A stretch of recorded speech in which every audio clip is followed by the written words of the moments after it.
ഉപയോഗിച്ച കോണ്ടം പോലെ വീട്ടുകാരെ എങ്ങനെ കളയാം? ഉപയോഗിച്ച കോണ്ടം കൃത്യമായും ശാസ്ത്രീയമായും ഡിസ്പോസ് ചെയ്യേണ്ടത് എങ്ങനെയാണെന്ന് പറഞ്ഞപ്പോൾ അതേപോലെ ഉപയോഗിച്ച ശേഷം ഞാൻ വീട്ടുകാരെ എങ്ങനെയാണ് കളഞ്ഞതെന്ന് പലരും ചോദിച്ചത്. നമ്മുടെ പ്രിയങ്കരനായ പച്ചവീട്ടിൽ പ്രശ്നേഷ് ഫേസ്ബുക്കിൽ കുറിച്ച ചില വാചകങ്ങളാണ് നിങ്ങൾ കണ്ടത്. ഇതിനകത്ത് ഒരുപാട് കാര്യങ്ങൾ ഈ വിഷയത്തെക്കുറിച്ച് സംസാരിക്കാനുണ്ട്. ഒരുപാട് റിയാക്ഷൻ ബ്ലോഗേഴ്സ് ഈ ഒരു വിഷയത്തിൽ റിയാക്ട് ചെയ്തത് നിങ്ങൾ കണ്ടിട്ടുണ്ടാവും. പക്ഷെ ആ സാധനം അല്ല ഞാനിവിടെ റിയാക്ട് ചെയ്യാൻ പോകുന്നത്. ഇദ്ദേഹത്തിന് ഒരു ഇന്റർവ്യൂ വന്നിട്ടുണ്ട്, അതാണ് റിയാക്ട് ചെയ്യാൻ പോകുന്നത്. അതുമായിട്ട് ബന്ധപ്പെട്ട് ഈ കാര്യങ്ങളൂടെ കയറി വരുന്നുണ്ട്. അപ്പോൾ പച്ചവീട്ടിൽ പ്രശ്നേഷ് വിഷയത്തിൽ താല്പര്യമുള്ളവർ കയറി വായോ. നമുക്ക് കൂടുതലായി അടുപ്പിക്കുന്നില്ല, നേരെ വീഡിയോയിലേക്ക് പോകാം.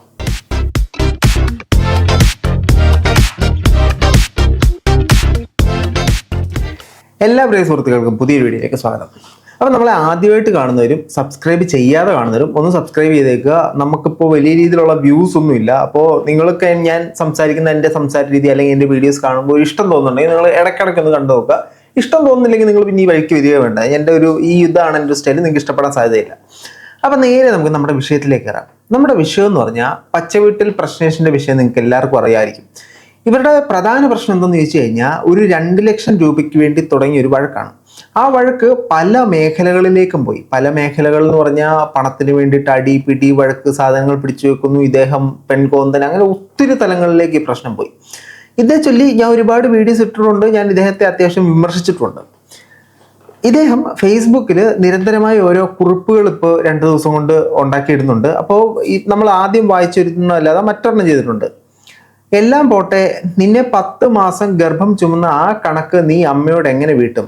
ആദ്യം തന്നെ പറയട്ടെ, ഈ ലോകത്തേക്ക് ഒരു കുഞ്ഞിനെ കൊണ്ടുവരുന്നതിനായി തീരുമാനിക്കുന്നത് മാതാപിതാക്കളാണ്. മാതൃത്വം, പിതൃത്വം എന്നൊക്കെയുള്ളത് ഒരു തീരുമാനം മാത്രമല്ല, വലിയ ഉത്തരവാദിത്തമാണ്. കുഞ്ഞുങ്ങളെ മര്യാദയ്ക്ക് മനസമാധാനം കൊടുത്തുകൊണ്ട് വളർത്തുവാൻ പറ്റാത്ത മലരുകൾ എന്തിനാണ് പിന്നെ പിള്ളേരെ ഉണ്ടാക്കാൻ പോകുന്നത്? ഇങ്ങനെ ഇദ്ദേഹത്തിൻ്റെ കുടുംബങ്ങളോടുള്ള, ഇദ്ദേഹത്തിൻ്റെ അച്ഛനോടും അമ്മയോടും സഹോദരിയോടും ഒക്കെ ഉള്ള കടുത്ത അമർഷവും വെറുപ്പും പല തരത്തിലായിട്ട് പ്രകടമാക്കുന്നുണ്ട്. അപ്പോൾ എനിക്ക് ഇതിൽ നിന്ന് മനസ്സിലാക്കാൻ സാധിച്ചത് പുള്ളി കടുത്ത ഡിപ്രഷൻ സ്റ്റേജിലാണ്. എൻ്റെ പൊന്നളിയ, എൻ്റെ വീഡിയോ കാണുന്നുണ്ടെങ്കിൽ ആർക്കും മനസ്സിലായില്ലെങ്കിലും താങ്കൾ എനിക്ക് മനസ്സിലാവും. ഇതിൻ്റെ പ്രധാന കാരണം എന്ന് പറഞ്ഞാൽ പുള്ളിക്കാരൻ വളരെ അമിതമായി സ്നേഹിച്ച, അല്ലെങ്കിൽ കുറേ നാൾ പുള്ളിക്കാരൻ ആ കുടുംബത്തിൻ്റെ ഉത്തരവാദിത്തങ്ങളെല്ലാം തോളിലേറ്റി നടന്ന സമയത്ത് പുള്ളിക്കാരൻ തിരിച്ച് പ്രതീക്ഷിച്ച കുറച്ച് കാര്യങ്ങളുണ്ട്. അപ്പം ഇത് പലതരത്തിൽ തിരിഞ്ഞു വരികയും അല്ലെങ്കിൽ ഇവർ തമ്മിലുള്ളൊരു മിസ്അണ്ടർസ്റ്റാൻഡിങ് ഒക്കെയാണ് ഇതിനകത്തെ പ്രധാന പ്രശ്നമായിട്ട് മനസ്സിലാക്കിയത്. അപ്പോൾ ഇവർ ഒരുപാട് കാര്യങ്ങളെക്കുറിച്ച് സംസാരിക്കുന്നുണ്ടായിരുന്നു. അപ്പോൾ ഒരു ചാനലിൽ ഇവരുടെ ഒരു ഇൻ്റർവ്യൂ വന്നിട്ടുണ്ടായിരുന്നു. ആ ഇൻ്റർവ്യൂന്ന് ഒരു കുറച്ച് ഭാഗങ്ങൾ ഞങ്ങളൊന്ന് കേൾക്കാം. ഈ വിഷയം ടോട്ടലായിട്ട് കേൾക്കുമ്പോൾ എനിക്ക് മനസ്സിലായത് ഇദ്ദേഹത്തിൻ്റെ ഭാഗത്തും തെറ്റുണ്ട്, ഇദ്ദേഹത്തിൻ്റെ അമ്മയുടെ ഭാഗത്തും സഹോദരിയുടെ ഭാഗത്തും എല്ലാം തെറ്റുണ്ട്. മൊത്തത്തിൽ ഒരു മിസ്റ്റേക്ക് ഉണ്ട്. പക്ഷേ ഇവർ തമ്മിലിരുന്നൊന്ന് മുഖത്തോട് മുഖം നോക്കി സംസാരിച്ചാൽ തീരാവുന്ന പ്രശ്നങ്ങൾ മാത്രമേ ഇതിനകത്തുള്ളൂ. ഇതിനെ ഇത്രയും വലിച്ചു നീട്ടി വലിയൊരു പ്രശ്നമാക്കി കോലാഹലമാക്കി ഇങ്ങനെയൊന്നും അല്ലായിരുന്നു ഈ വിഷയത്തെ ഡീൽ ചെയ്യേണ്ടത്. പക്ഷേ ഈ പ്രശ്നേഷ് പറയുന്നതിൽ ഒരുപാട് കാര്യങ്ങൾ വളരെ വാലിഡാണ് എനിക്ക് തോന്നി. അപ്പം നമുക്ക് കുറച്ച് സാധനങ്ങളൊന്ന് കേട്ടു നോക്കാം.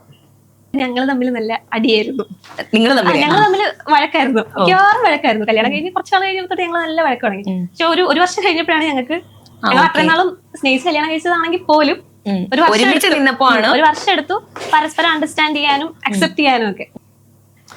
ഇത് നമ്മുടെ സമൂഹത്തിൽ സ്ഥിരം നടക്കുന്ന ഒരു സാധനമാണ്. അതായത് പ്രേമിച്ച് കിട്ടുന്നു, പ്രേമിക്കാതെ കിട്ടുന്നു. പക്ഷേ പ്രേമിക്കുന്ന സമയത്തെ ഒരു ലൈഫല്ല കുടുംബജീവിതത്തിലേക്ക് കിടക്കുമ്പോഴത്തേനും പല പ്രശ്നങ്ങളുണ്ടാവും, പ്രതിസന്ധികളുണ്ടാവും. ഇന്ന് വരെ നേരിടാത്ത പല പ്രശ്നങ്ങളും നേരിടേണ്ടതായിട്ട് വരും. കാരണം അന്നേ ദിവസം വരെ ആ കുടുംബത്തിൽ വരുന്ന പ്രശ്നങ്ങളെല്ലാം നേരിട്ടുകൊണ്ടിരിക്കുന്നത് ഈ പെൺകുട്ടികളുടെ അച്ഛനായിരിക്കും. പക്ഷേ അതിനുശേഷം കല്യാണ ജീവിതത്തിലേക്ക് അല്ലെങ്കിൽ വിവാഹ ജീവിതത്തിലേക്ക് കടന്ന് ഭർത്താവിൻ്റെ സകല മേന്മകളും പോരായ്മകളും എല്ലാം തിരിച്ചറിയുമ്പോൾ അദ്ദേഹത്തിൻ്റെ പ്രശ്നങ്ങൾക്ക് ഒന്നിച്ച് കൂടെ നിൽക്കേണ്ട സമയത്ത് ഇത് വളരെ സ്ട്രെസ്ഫുൾ ആയിട്ട് തോന്നും. ഇതിൻ്റെ പേര് പല പ്രശ്നങ്ങളുണ്ടാവും. പലരും അങ്ങോട്ടും ഇങ്ങോട്ടും മനസ്സിലാകുന്നുണ്ടെന്ന് അഭിനയിച്ചങ്ങ് ജീവിക്കണം നമ്മുടെ സമൂഹത്തിൽ. ശരിക്കും അങ്ങനെ ഒരു ജീവിതമല്ല പല ഇതിൽ നടക്കുന്നത്. നിങ്ങൾ തന്നെ കണ്ടിട്ടുണ്ടാവും, കുഞ്ഞുള്ളത് കൊണ്ട് മാത്രമാണ് ഞാൻ അങ്ങേരുടെ കൂടെ സഹിച്ച് ജീവിക്കുന്നത്, അല്ലെ കുഞ്ഞുള്ളതുകൊണ്ട് മാത്രമാണ് അവളുടെ കൂടെ ഞാൻ നിൽക്കുന്നത് എന്നൊക്കെ പല ആൾക്കാരും പറഞ്ഞ് നമ്മൾ കേട്ടിട്ടുണ്ട്. ഫസ്റ്റ് ഓഫ് ഓൾ അങ്ങോട്ടും ഇങ്ങോട്ടും ശരിയായ രീതിയിൽ മനസ്സിലാക്കുന്നുണ്ടെന്ന് അഭിനയമല്ല, ശരിയായിട്ട് മനസ്സിലാക്കുക. എന്നാൽ മാത്രമേ നിങ്ങളുടെ ജീവിതത്തിൽ ഒരു സക്സസ്ഫുൾ ആയിട്ട് പോകാൻ പറ്റത്തുള്ളൂ. ബാക്കിയൊക്കെ അതായത് എന്റെ കൂടെയും ഇപ്പൊ ഇവള് എന്റെ കൂടെ എന്റെ വർക്കുകൾക്ക് ഹെൽപ്പ് ചെയ്യാനൊക്കെ ആയിട്ട് വന്നപ്പോ എന്റെ ലൈഫ് മനസ്സിലായി. അതായത് ഇത്രയും പെട്ടെന്ന് ലൈഫിലൂടെയാണ് അവൻ പോണത്. അപ്പൊ എനിക്ക് ടൈം തരാതെ വരുമ്പോഴത്തേക്കും ഞാൻ വഴക്കിടും. ഞാൻ ആ സമയത്ത് ജോലി ചെയ്തോണ്ടിരിക്കുകയായിരുന്നു. അപ്പൊ രണ്ട് സൈഡിൽ നിൽക്കുമ്പോഴത്തേക്കും ആള് എന്തൊക്കെ പ്രശ്നങ്ങളിൽ കൂടെ കടന്നു പോകുന്നത് എനിക്കറിയില്ല. എനിക്ക് വേണ്ട ടൈമും കെയറും കിട്ടുന്നില്ല. അപ്പൊ ഞാൻ വാശി പിടിക്കും, അപ്പൊ പ്രശ്നമാകും. അങ്ങനെയൊക്കെ ആയിരുന്നു. പിന്നെ അത് മനസ്സിലായി തുടങ്ങിയപ്പോഴത്തേക്കും രണ്ടുപേർക്ക് അങ്ങോട്ടും ഇങ്ങോട്ടും എല്ലാം സെറ്റായി. അപ്പം നിങ്ങളുടെ ഈ ഒരു വഴക്കില് ഫാമിലി ഇടപെടുന്നുണ്ടായിരുന്നോ? ആദ്യം ഞാൻ വിചാരിച്ചിരുന്നത് ഞങ്ങള് സോൾവ് ആക്കാനായി ഇടയ്ക്ക് കയറുന്നതെന്ന്. പക്ഷെ പിന്നെ എനിക്ക് മനസ്സിലായി വേറെ ആള് പുറത്തുനിന്ന് കയറുമ്പോഴത്തേക്കും എന്തായാലും അവിടെ പ്രശ്നങ്ങൾ വഷളാകുള്ളൂ. അപ്പൊ വളരെ കറക്റ്റ് ആയിട്ടൊരു സാധനമാണ് ഈ പെൺകുട്ടി പറഞ്ഞത്. ഞാൻ ഈ വിഷയം പ്രധാനമായിട്ടും എടുക്കാൻ കാരണം ഇത് ഇവരുടെ കുടുംബത്തിൽ നടന്ന പ്രശ്നങ്ങളെ കുറിച്ചിട്ടാണ് ഇവർ ചർച്ച ചെയ്യുന്നത്. ആ പ്രശ്നങ്ങളാണ് ഇതിങ്ങനെ നീണ്ടു പോകുന്നത്.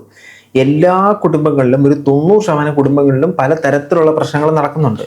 അപ്പോൾ പ്രശ്നം നടക്കുമ്പോൾ ഇപ്പൊ ഭാര്യയും ഭർത്താവും തമ്മിലൊരു പ്രശ്നം നടക്കുമ്പോഴത്തേനും അതിനകത്ത് തേർഡ് പാർട്ടി ആയിട്ട് ഒരാൾ ഉൾപ്പെട്ടിട്ടുണ്ടോ കുളവാക്കിയിരിക്കും.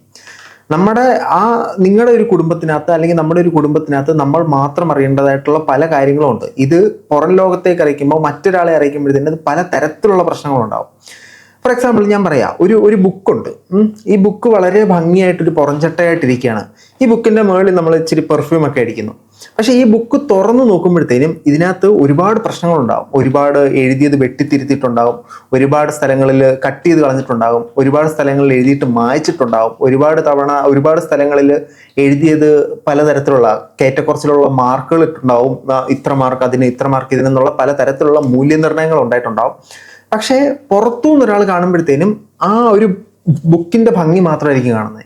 ഈ ബുക്കിനകത്ത് എന്താണെന്നുള്ളത് മറ്റുള്ള ആളുകൾ അറിഞ്ഞു കഴിഞ്ഞാൽ നമ്മൾ ഇതിന്റെ പുറത്ത് ഫോഗിന്റെ പെർഫ്യൂം അടിച്ചാലും അകത്തുള്ള ദുർഗന്ധം അവർക്കടിക്കും. അത് പലയിടത്തായിട്ട് സ്പ്രെഡ് ആവും.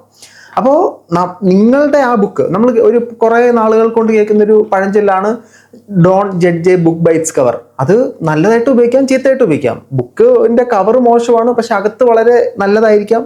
ബുക്കിന്റെ കവർ വളരെ മനോഹരമായിരിക്കാം, പക്ഷെ അങ്ങനെ തിരിച്ച് അങ്ങോട്ടും ഇങ്ങോട്ടും സംഭവിക്കാം. അപ്പോൾ അതൊന്ന് മനസ്സിലാക്കുക. നിങ്ങളുടെ കുടുംബം എന്ന് പറയുന്ന ഒരു ബുക്കാണ്, നിങ്ങളുടെ ജീവിതം എന്ന് പറയുന്ന ഒരു ബുക്കാണ്.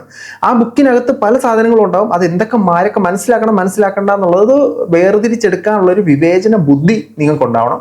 ഇല്ലെങ്കിൽ പല പ്രശ്നങ്ങളിലേക്കും അത് വഴിതിരിക്കും. നിങ്ങൾക്കിടയിൽ ഒരു പ്രശ്നം ഉണ്ടായിക്കഴിഞ്ഞാൽ, ഭാര്യ ഭർത്താവാകട്ടെ കൂട്ടുകാരാവട്ടെ, ആർക്കിടയിൽ ഒരു പ്രശ്നം ഉണ്ടായാൽ തമ്മി പറഞ്ഞോ തല്ലിയോ അത് തീർക്കാം. മറ്റൊരാൾ ഇടപെട്ടിട്ടുണ്ടെങ്കിൽ നശിപ്പിച്ചിരിക്കും. ഓക്കെ, അപ്പോൾ ബാക്കിയാക്കാം. പക്ഷേ സാരമില്ല, ഇതൊരു പാഠമായിട്ട് ഞാൻ എടുക്കണം. അതായത് ഈ ഇത്രയും കാലം ഞാൻ സത്യം പറഞ്ഞാൽ ഞാൻ പണിയെടുക്കുന്ന പൈസ എൻ്റെ കൈ വെച്ചാൽ മതിയായിരുന്നു. ഞാൻ ഇത് വെറുതെ അവർക്ക് വേണ്ടി കൊടുത്ത് വെച്ചത് കൊണ്ട് ഞാനിപ്പം പിച്ചക്കാരനായി. അതായത് ഒരു പെർമനന്റ് അഡ്രസ് പോലും ഇല്ലാത്ത ഒരുത്തനായിട്ട് ഞാനിപ്പോൾ എൻ്റെ ഭാര്യ വീട്ടിലാണ് കഴിയുന്നത്. കാരണം എനിക്ക് വേറെ ഓപ്ഷൻ ഇല്ല. ഇത് വളരെ തെറ്റായ ഒരു സ്റ്റേറ്റ്മെന്റ് ആണ് അദ്ദേഹം പറയുന്നത്. അപ്പൊ അതേപോലെ തന്നെ താങ്കളുടെ മാതാവും പിതാവും താങ്കൾ ജോലിക്ക് പ്രാപ്തനാകുന്നത് വരെ ചെലവുകളെല്ലാം അവന്റെ പൈസ ഒന്നും കൊടുക്കണ്ട, എല്ലാം ഞങ്ങൾ സൂക്ഷിച്ച് വെച്ചിരുന്നെങ്കിൽ ഇന്ന് ഇവന് ഇത്രയും പൈസ ചിലവാക്കി നമ്മൾ സേവ് ചെയ്ത് വെച്ചിരുന്നെങ്കിൽ എന്നുള്ള അവസ്ഥ എന്തായിരിക്കും? ഇതൊക്കെ പറയാൻ ഈസിയാണ്. എൻ്റെ ഒരു സുഹൃത്തുണ്ട്. ആ സുഹൃത്തിന്റെ അച്ഛൻ ഇവൻ അവരുടെ ഒരു സ്ഥാപനത്തിൽ നിന്ന് കുറച്ച് പൈസ എടുത്തപ്പോഴത്തേനും ഒരു ബുക്കിൽ എഴുതി വെക്കുന്നുണ്ട്. അങ്ങനെ ഇവൻ പോയിട്ട് ആ ബുക്ക് എടുത്ത് നോക്കിയപ്പോഴത്തേനും ചെറുപ്പകാലം മുതലേ ഇവന് വേണ്ടി ചെലവാക്കിയിട്ടുള്ള പണം, ഇവനൊരു അനിയനുണ്ട്, ഇവർക്ക് വേണ്ടി ചെലവാക്കിയിട്ടുള്ള കണക്കുകൾ മൊത്തം ഇദ്ദേഹം ഇൻവെസ്റ്റ്മെന്റ് പോലെ എഴുതി വെച്ചേക്കാണ്. ഈ ഇൻവെസ്റ്റ്മെന്റ് റിട്ടേൺ എടുക്കണം ഇദ്ദേഹം ചിന്തിക്കുന്നത് ഇവനൊരു ജോലി കിട്ടി കഴിയുമ്പോൾ, ഇവന് കല്യാണം കഴിച്ചു കഴിയുമ്പോൾ, അങ്ങനെ ഈ ഇട്ട ഇൻവെസ്റ്റ്മെന്റ് മൊത്തം തിരിച്ചെടുക്കണമെന്ന് അദ്ദേഹം ചിന്തിക്കുന്നത്. ഇത് കാണുമ്പോൾ അവന്റെ മാനസികാവസ്ഥ എന്തായിരിക്കും? ഇവൻ ഇത് കാണുക ഇത്രയും നാള്, അതായത് ഇവൻ കാണുന്ന MBA പഠിക്കുമ്പോഴാണ്, ഇത്രയും നാള് എന്നെ വളർത്തിയ കണക്ക് അച്ഛൻ ഒരു ഇൻവെസ്റ്റ്മെന്റ് ആയിട്ട് എഴുതിയിട്ടിരിക്കുകയാണ്. അപ്പോൾ അതൊന്നും നല്ലൊരു നടപടിയല്ല. അങ്ങോട്ടും ഇങ്ങോട്ടും ചെലവാക്കിയ പണത്തിന്റെ കണക്ക് പറയാതിരിക്കുക. പ്രത്യേകിച്ച് കുടുംബാംഗങ്ങളാകുമ്പോഴത്തേനും നിങ്ങൾ അങ്ങോട്ടും ചെലവാക്കിയിട്ടുണ്ടാവും, നിങ്ങൾക്കും ചെലവാക്കിയിട്ടുണ്ടാവും. അതുകൊണ്ട് നമ്മൾ ഓർക്കുക. സമയത്ത് എന്റെ പൈസ ഞാൻ ചോദിച്ചത് അല്ല, എന്റെ കുടുംബസ്വത്തോ ഒന്നും ഞാൻ ചോദിച്ചിട്ടില്ല.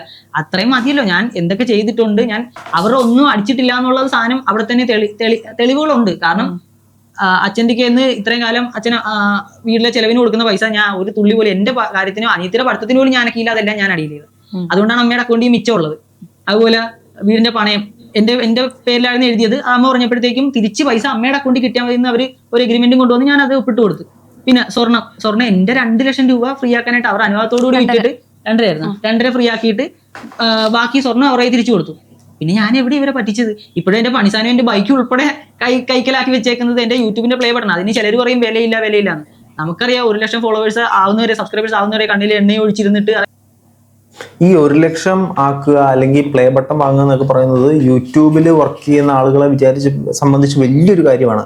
അതൊക്കെ അത് കയ്യിൽ നിന്ന് നഷ്ടപ്പെടുന്നതെന്നൊക്കെ പറഞ്ഞാൽ വലിയൊരു തിരിച്ചടിയാകുന്നൊരു സാധനമാണ്.